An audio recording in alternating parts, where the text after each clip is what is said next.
My sister tried to appropriate the house I was legally entitled to, so I gathered evidence, then let the court and karma take everything from her.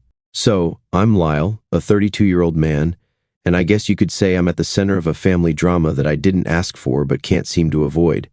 To set the stage, it all started when my parents passed away unexpectedly. It was a rough time, and after everything settled, I inherited the family home.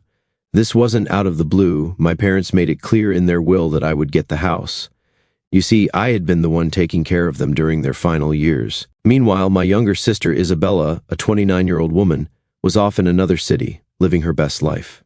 She's always been the golden child, and it seems that being away didn't change her view of the world or how she treats people. Growing up, it was no secret that Isabella was the favorite. She was the one our parents fawned over, while I was sort of in the background. I don't mean to sound bitter, but it was what it was. Isabella could do no wrong in their eyes, and even when she made selfish or manipulative moves, they'd always brush it off. I learned to just deal with it. As adults, we weren't super close. Isabella had her glamorous life in another city, working in finance, and I stayed close to home, taking care of things as needed. When our parents died, the will specifically left me the house. It wasn't a surprise to anyone who knew the situation. I had been the one looking after them, handling their medical appointments, and making sure they were comfortable. Isabella had visited sporadically, but she was always too busy to stay long. So, when the inheritance was read, it was pretty straightforward. Isabella got her share in the form of assets, and I got the house. A few months passed, and that's when Isabella called me. Her lifestyle had apparently caught up with her, too many expensive nights out and high-end shopping. She needed a place to stay for just a little while, she said, until she got back on her feet. It didn't sit right with me, but I wasn't heartless. She was my sister, after all. I figured it would be temporary, and I reluctantly agreed. That was my first mistake. The moment Isabella moved in, it was like she decided the house was hers. She didn't even try to ease into it. She changed the living room decor within a week, swapped out some of my stuff for things she bought online, and even moved some of my belongings into storage without asking. I'd come home from work and find new furniture in the house, all picked out by her, like she was running the place. She started having friends over without giving me a heads up, and it was always at inconvenient times. I let it slide at first, thinking she'd move out soon, but it was getting worse every day. What really pushed me over the edge was how she started dropping hints that we should share the house. She acted like the fact that we were siblings meant she was automatically entitled to half, despite what the will clearly stated. She would say things like, it would only be fair if we both had a say in what happens here, and she'd refer to the place as ours instead of mine. The entitlement was unbelievable. Months went by, and her behavior just got bolder. She'd throw these dinner parties for her friends, turning the house into a social hub, and I was just expected to deal with it. No asking permission, no respect for my space. I'd sit down to relax after work, and boom, there'd be 10 people in the living room, laughing and drinking. It was as if I didn't exist. The breaking point came one night when I came home from work, only to find that Isabella had changed the locks. Yes, you read that right. She didn't even bother telling me. When I finally managed to get inside after pounding on the door for what felt like forever, I found her hosting yet another dinner party. She barely looked up when I walked in. It was like I was the intruder in my own home. That's when I knew I had to do something. I confronted her after the party. I was trying to stay calm, but inside I was furious. She acted like it was no big deal, casually telling me that it would be better if I just moved out. According to her, her lifestyle and friends were a better fit for the house. Can you imagine that? I was the one who legally owned the place, and she was suggesting that I leave. The next morning, I called our family lawyer to make sure everything was in order. I had a feeling Isabella was going to escalate things, and I wanted to be prepared. The lawyer assured me that the house was legally mine, and Isabella had no claim to it. He even suggested I consider starting eviction proceedings if things didn't improve. I didn't want it to come to that, but I knew I couldn't keep living like this. I tried one last time to make things work. I offered Isabella a compromise. Either she could start contributing to household expenses, or she needed to find her own place. She laughed in my face. She actually refused, saying she wasn't about to pay rent for her own house. That's when I gave her an ultimatum, either pay up or get out. She didn't take it well. She stormed out of the house telling me she was done with me. I thought that might be the end of it, but the next day, I got a letter from her lawyer. She was threatening to take me to court, claiming she was entitled to half the house. I knew she didn't have a case, but I wasn't about to let her bully me. I decided I'd fight back if I had to, and in the meantime, I started quietly gathering evidence of her behavior around the house. That's when karma started coming into play. About a week after Isabella stormed out of the house, I got another letter from her lawyer. This one was more intense than the first. They claimed that living together was causing Isabella emotional distress and made the argument that the situation was untenable. The letter was full of demands, the main one being that I needed to move out of the house immediately. The whole thing felt ridiculous, especially since the house was legally mine, but Isabella clearly wasn't going to let this go without a fight. Things escalated fast from there. Isabella, a 29-year-old woman, wasn't just relying on legal threats. She started reaching out to family members and mutual friends, spinning a completely different story. According to her, I was heartlessly kicking her out on the streets while she was going through financial hardship. She painted me as some sort of villain who was refusing to help his own sister in her time of need. It was frustrating, but I knew she was playing the manipulation game hard. The first call came from our aunt, one of Isabella's biggest supporters. She was angry and demanded to know why I was being so heartless. I explained my side, how Isabella had been living rent-free, acting like she owned the place, and now had the nerve to change the locks on me. But it didn't matter. Isabella had already gotten to her, and in her mind, I was the bad guy. It wasn't just my aunt either. Other relatives were siding with Isabella, saying that family comes first and I should be helping her out, not forcing her to leave. Despite the pressure from family, I held my ground. Surprisingly, a few mutual friends started reaching out to me with a different take.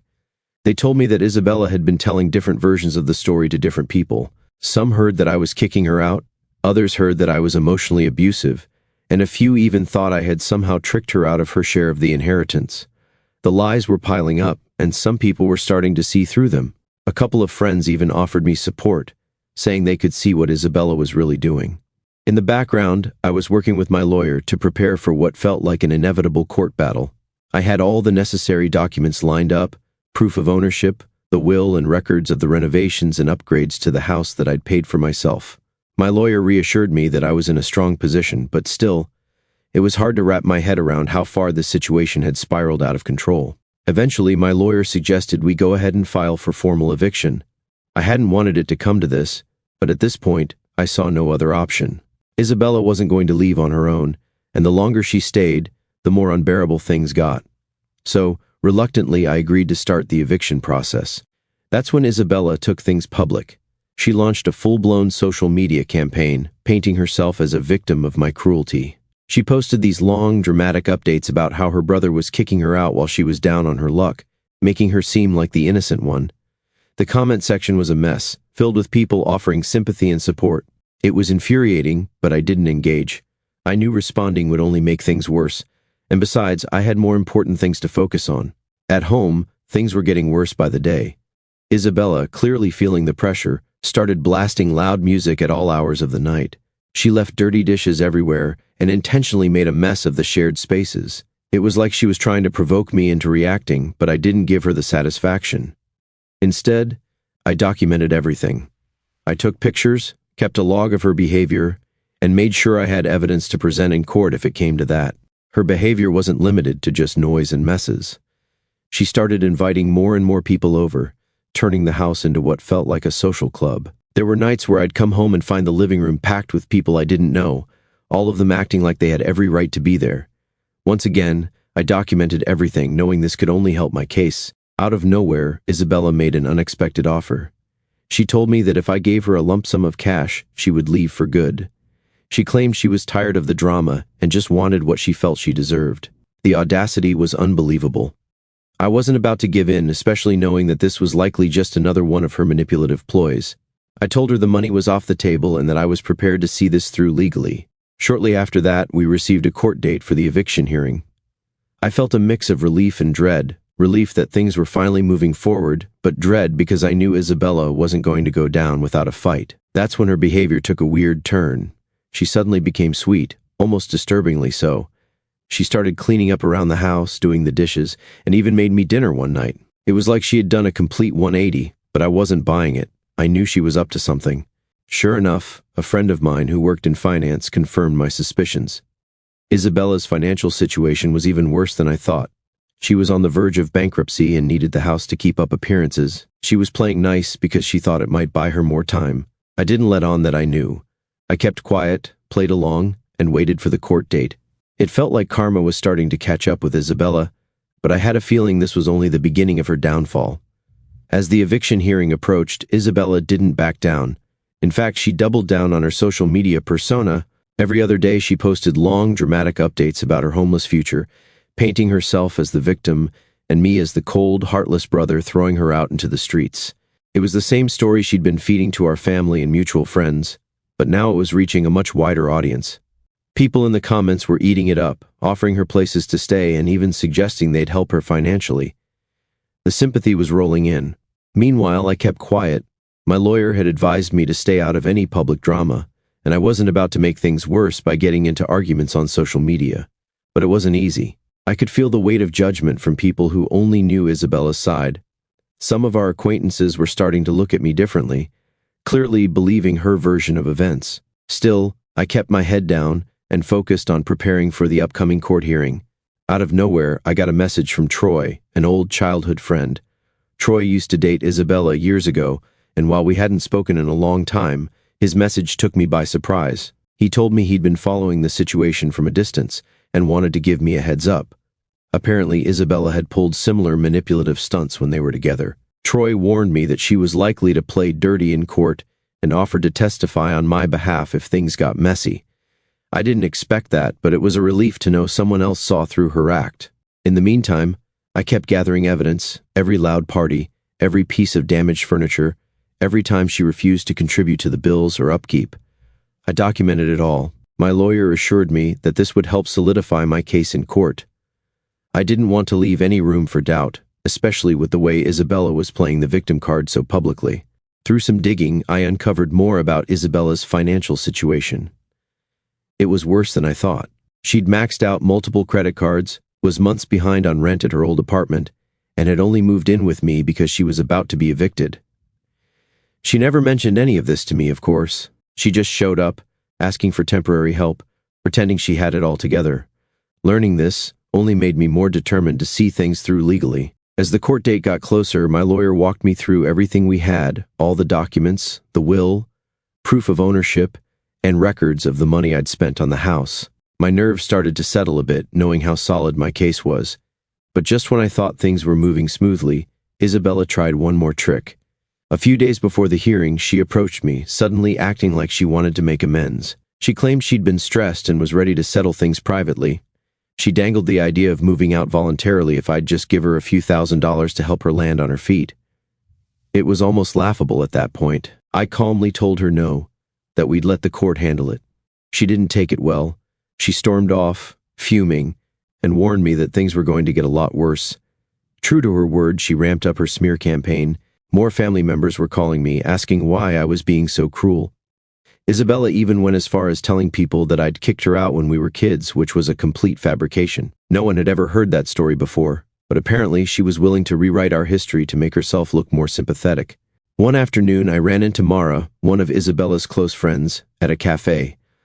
I braced myself for an awkward conversation, expecting more of the same accusations, but Mara surprised me. She admitted that she didn't believe Isabella's version of events. She said a lot of their friends were starting to see through the lies but didn't want to confront her directly. Mara didn't go into too much detail, but it was clear that Isabella's social circle was beginning to unravel. It was small, but it gave me a little hope that people were starting to see the truth. With all the information I'd gathered, I walked into court feeling more prepared than ever. My lawyer had one last ace up his sleeve, Isabella's bankruptcy filings, which I had found through public records. I wasn't sure if she knew I had that information, but I planned to use it if necessary. The day of the hearing arrived and Isabella showed up with her lawyer looking smug and confident. She kept glancing at her phone, clearly updating her friends on the proceedings. I stayed quiet and let my lawyer handle things. The judge went through the paperwork quickly, and it didn't take long for the decision to come down in my favor. The will, the ownership documents, and all the evidence I'd gathered left no room for doubt. The judge granted the eviction request, giving Isabella 30 days to move out. Isabella was stunned. After the ruling, she had a full-blown meltdown right outside the courtroom. She screamed at me, accusing me of ruining her life and saying I'd always been jealous of her. She swore that karma would come for me. I stood there and listened, but I didn't engage. There was nothing left to say. Even though the judge had ruled in my favor, I knew Isabella wasn't going to go quietly. I could sense her desperation. She had 30 days to vacate, but something told me she wasn't going to go down without pulling one last stunt. I had to stay alert.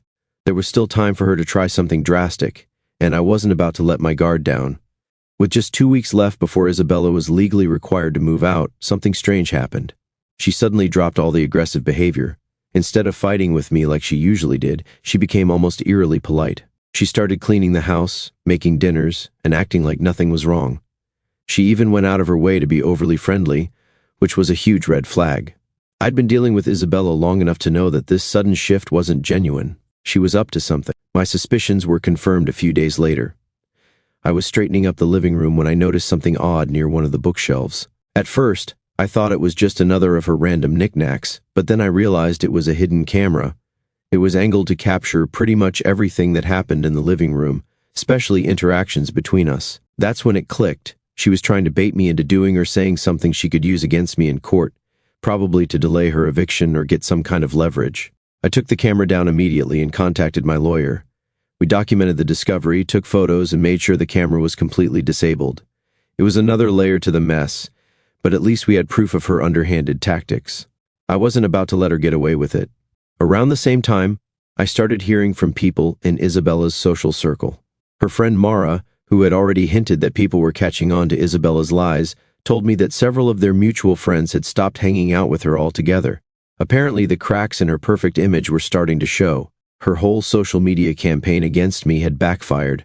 After the court ruling, people were seeing through her victim act, especially when they realized she hadn't been as honest about the situation as she pretended to be. It wasn't just her friends that were turning away from her. Isabella's financial life was crumbling fast. I found out she had been dodging calls from creditors for weeks, and her car was about to be repossessed. She was sinking, but still hadn't admitted it to anyone. The facade of her successful life was falling apart, but instead of facing reality, she was doubling down on her toxic behavior. Then, just days before she was supposed to leave, things escalated. I came home one afternoon to find that Isabella had completely trashed the house. There was broken furniture scattered across the living room, graffiti sprayed on the walls, and torn-up photos of our parents littered all over the floor. It was clearly an act of revenge, her last-ditch effort to lash out because she knew the end was near.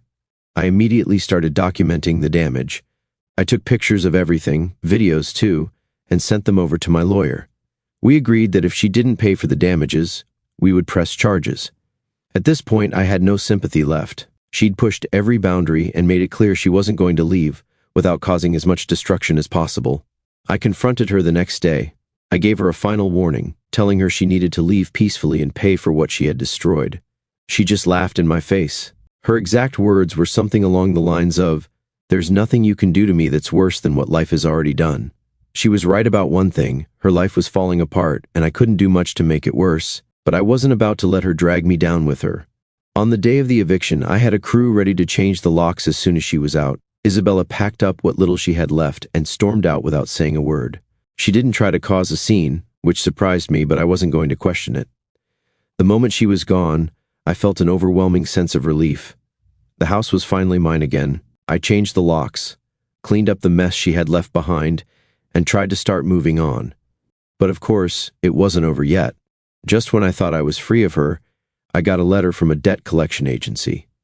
Isabella had listed me as a co-signer on a massive personal loan she had defaulted on.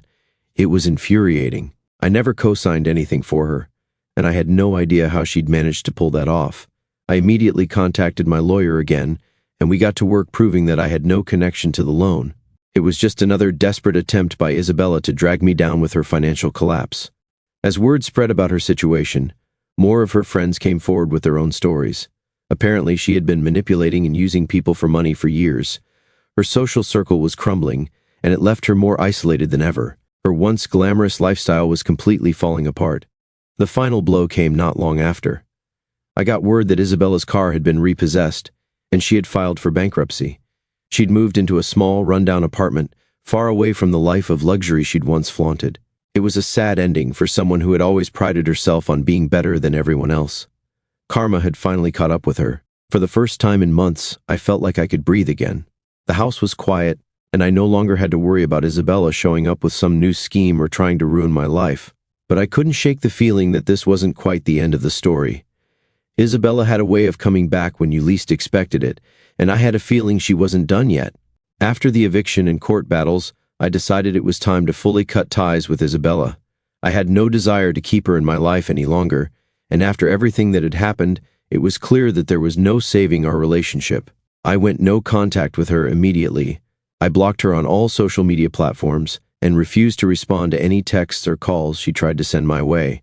For the first time in a long while, my life was quiet. With Isabella out of the picture, I began focusing on repairing both the house and my life. The damage she had left behind was more than just physical. The emotional toll of the past year had been heavy, but I was determined to move forward. I spent the next few months fixing up the place, repainting walls, replacing broken furniture, and generally putting things back in order. The quiet of the house was a welcome change, but every so often, I would catch myself looking over my shoulder, half expecting her to come storming back into my life with some new scheme. Despite the peace in my own home, there was still fallout within the family.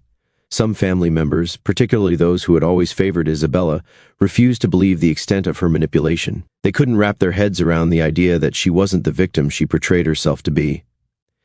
This left me feeling isolated from parts of my extended family, especially those who continued to side with her despite everything. I tried not to let it bother me, but it was hard not to feel hurt by their loyalty to her, even after the court rulings and her outrageous behavior. Just when I thought I was finally done with her, a letter showed up in my mailbox. It was from Isabella. I didn't want to open it at first, but curiosity got the better of me. In the letter, she apologized for everything that had happened. She claimed she had hit rock bottom and wanted to make amends, asking if we could start fresh. It sounded sincere on the surface, but after everything I'd been through with her, I couldn't shake the feeling that this was just another one of her manipulations. I didn't respond right away. Instead, I shared the letter with my lawyer. He advised caution and suggested I take my time before making any decisions. I wasn't sure what her true motives were, and after all that had happened, I wasn't in a rush to find out.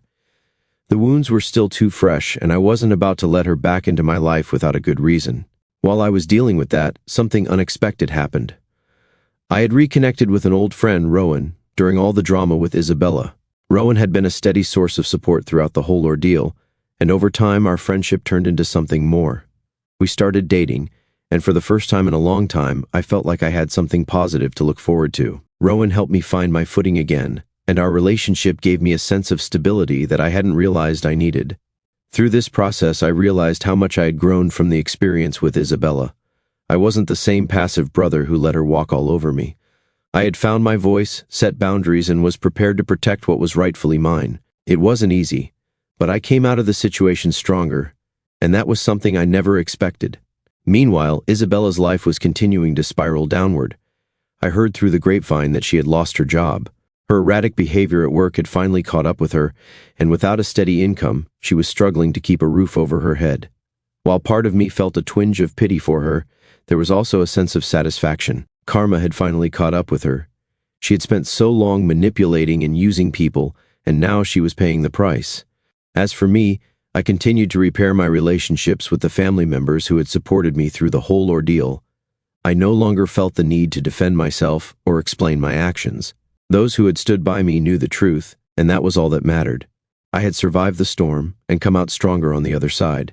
The house felt like mine again, and more importantly, my life did too. But just when I thought everything was finally settling down, one last legal hurdle appeared out of nowhere. Isabella tried to contest the will again, this time claiming that she had been coerced into signing certain documents, suggesting that our parents had forced her hand. It was a ridiculous accusation, but it meant more time spent dealing with legal issues. My lawyer and I swiftly shut her claims down. We had all the necessary paperwork and proof that her accusations were baseless. It was a last-ditch effort to stir up trouble, but it didn't go anywhere. This was the final straw for Isabella's crumbling case. She had no leg to stand on, and after this, I hoped she would finally let things go. With that final legal battle behind me, I felt a sense of closure. Isabella's attempts to drag me down had failed, and I was ready to move on for good. It had been a long, exhausting process, but I had come out of it stronger and more resilient than ever before. Isabella was out of my life, and this time I hoped it was for good. A few months after all the legal battles ended, something strange happened. Isabella disappeared. I didn't hear from her at all, which was a welcome change, but she also vanished from social media. She had always been so active, constantly updating her followers on her glamorous life, but now, nothing. Even our family noticed that she had cut off most of them. Word eventually trickled back to me that she had moved to a small town somewhere to start over, as one of our cousins put it. I didn't dig any deeper. As far as I was concerned, the less I knew about her whereabouts, the better. For the first time in a long time, I finally felt at peace. With Isabella out of the picture, I didn't have to worry about her showing up at my door or pulling another stunt. The house was mine, and so was my life. I shifted my focus to my career and my relationship with Rowan, who had been by my side through everything. It felt good to have something stable, someone who wasn't constantly bringing drama into my life. I was rebuilding, and for once things were calm. The house, though, no matter how many repairs I made, still felt weighed down by all the memories of what had happened. Every room had a reminder of the chaos Isabella had caused. Rowan, seeing how much the house was tied to all the bad memories, suggested something I hadn't considered before. Maybe it was time to sell the family home and start fresh somewhere new. At first, the idea felt a bit extreme. This was the house I grew up in, the house my parents had left me. But the more I thought about it, the more it made sense. The past was heavy, and I was ready to leave it behind. Just as I was beginning to seriously consider selling the house, I got an unexpected call. It was a collector again. I couldn't believe it. This time, it was for a loan Isabella had taken out years ago, long before any of this mess started. Somehow, my name had ended up tied to it. I didn't waste any time. I forwarded the details to my lawyer, and within a few days, he had shut it down before it could escalate. It was a quick fix, but it was a stark reminder that, even though Isabella had disappeared, her messes could still reach me. A few months later, Isabella made what I hoped would be her final attempt at contact. I received one last message from her. She claimed that she had changed and wanted to make things right. She said she wanted to come back to rebuild our relationship, to start fresh. Maybe the old me would have considered it or at least entertained the idea. But after everything I'd been through, I was fully detached from the toxic cycle. I didn't respond. I had no intention of letting her back into my life, no matter how much she claimed to have changed. With that, I made my final decision. I was going to sell the house. The memories tied to it were just too tainted, and I was ready for a complete fresh start. Rowan was incredibly supportive, encouraging me to leave the past behind and move forward together. We started searching for a new home, somewhere we could truly build something of our own. It wasn't an easy decision, but it felt like the right one. The house had been my family's legacy, but it had also been the site of so much pain. It was time to close that chapter for good. When the house was finally sold, I felt a sense of closure I hadn't anticipated. Isabella had reaped what she had sown, and now I was free to live my life without her shadow looming over me. No more legal battles, no more manipulations, no more drama. The house was no longer my responsibility, and with that, I could fully move forward with my life. As I closed the door on my old life and prepared to embrace my new one, I took a moment to reflect on the entire ordeal. Sometimes, the people closest to us become the greatest sources of chaos, and that had certainly been the case with Isabella. But through all the turmoil, I had grown stronger. I had found my voice, learned to stand up for myself, and most importantly, I had learned how to protect my peace. The experience had changed me, but in the end, it had made me a better version of myself. I had officially moved into a new home with Rowan and was starting a new chapter of my life. I made it clear that I was free from Isabella's toxic influence, and I wasn't looking back. Karma had done its job. She had faced the consequences of her actions, and I was finally free to live the life I deserved. It's funny how things come full circle. What started as a family inheritance had spiraled into one of the most challenging years of my life. But now, standing in my new home with Rowan, I felt a sense of peace I hadn't felt in a long time.